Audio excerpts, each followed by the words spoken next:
నంద్యాల రైతు నగరం శ్మశాన వాటిక కొలతలకు బ్రేక్. కొలతలు తమకు చెప్పి చేయాలంటున్న పోలీసులు. నిబంధనల మేరకు కొలతలు వేయాలని స్పష్టం చేస్తున్న పోలీసులు. ప్రాథమిక సమాచారం సేకరించి వెనుదిరిగిన రెవెన్యూ శాఖ. శ్మశాన వాటిక చుట్టూ యజమానులకు నోటీసులు జారీ చేయనున్న రెవెన్యూ శాఖ. మరి నోటీసులు డాక్టర్ మధుసూదన్ రావుగా, శ్రావణిరెడ్డిగా. శ్రావణిరెడ్డిపై రైతు నగరం గ్రామస్తులు కబ్జా ఆరోపణలు.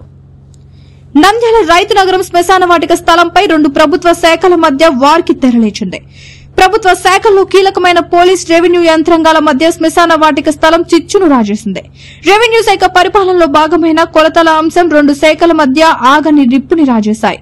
తమకు చెప్పకుండా కొలతలు చేయవద్దని పోలీస్ శాఖ రెవెన్యూ యంత్రాంగానికి తెగేసి చెబుతోంది. నిబంధనల మేరకే కొలతలు వేయాలని పోలీస్ శాఖ స్పష్టం చేస్తోంది. శ్మశాన వాటికకు కొలతలు వేసి హద్దులు నిర్ణయించాలని వెళ్లిన రెవెన్యూ శాఖ బృందం ప్రాథమిక సమాచారాన్ని సేకరించి వెనుతిరగాల్సి వచ్చింది. రెవెన్యూ బృందం శ్మశాన వాటిక ప్రస్తుత పరిస్థితిపై స్థానికుల నుంచి సమాచారాన్ని సేకరించారు. శ్మశాన వాటిక చుట్టూ ఉన్న యజమానులకు నోటీసులు జారీ చేసిన తర్వాత హద్దులను నిర్ణయించాలన్న నిర్ణయానికి వచ్చింది. 1983లో రైతు నగరం గ్రామ ప్రజలు మనుషులను ఖననం చేయుటకు అప్పుడు తలా 10 రూపాయలు చందా వేసుకొని ఎవరు చేతనైనంత వరకు ప్రజలందరూ కలిసి శ్మశానం ఏర్పాటు చేసుకోవడం అయినది. ఈ శ్మశానాన్ని ఆక్రమించుకోవడానికి కత్తి శ్రావణిరెడ్డి అనే మహిళ ఇప్పుడు ప్రయత్నిస్తుంది. దాన్ని మాకు సర్వే చేసి రైతునగర గ్రామ ప్రజలకు వినియోగించుకోవాలని మా మనవి. అప్పుడు మేము తలా ఇంత సందాలు వేసి కొనుక్కున్నామండి. ఎన్ని సెంట్లు అనేది?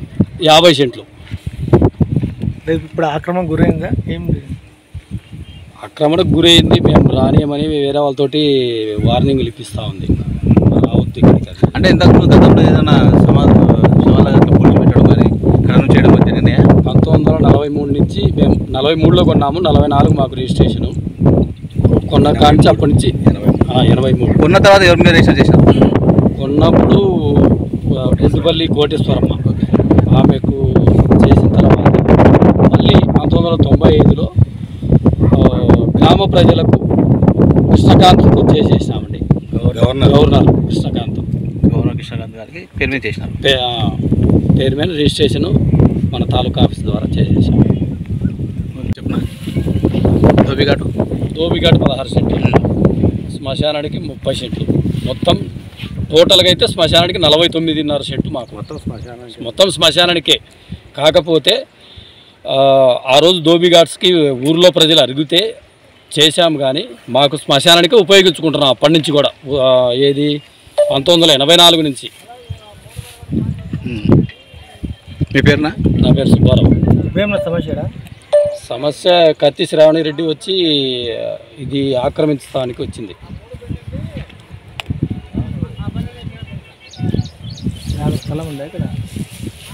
పొలం లేదు, ఇప్పటికైతే లేదు. ఈ సంవత్సరం ఇప్పుడు పూర్వం మాదంటుంది 2025 వరకు కనపడకుండా ఎట్లా ఉంటుంది సార్?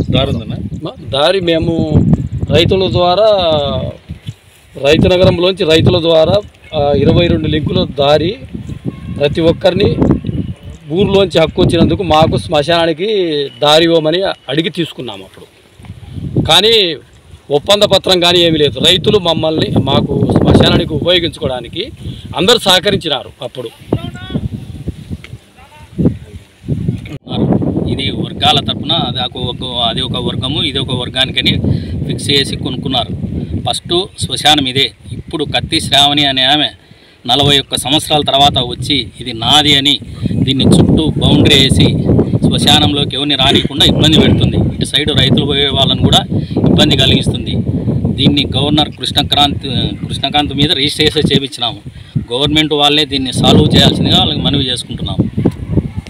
45 ఏళ్ల క్రితము సందాలు వేసుకొని కష్టపడి మా కోసం ఈ శ్మశానం ఏర్పరచుకున్నాం. కాబట్టి ఇప్పుడు ఆమె కత్తి శ్రావణిరెడ్డి గారు దీన్ని ఆక్రమించుకోవాలని చూస్తున్నారు. కాబట్టి మీరు దయచేసి మాకు న్యాయం చేయాలని మా రైతనగర్ గ్రామ ప్రజలందరం కోరుచున్నాము.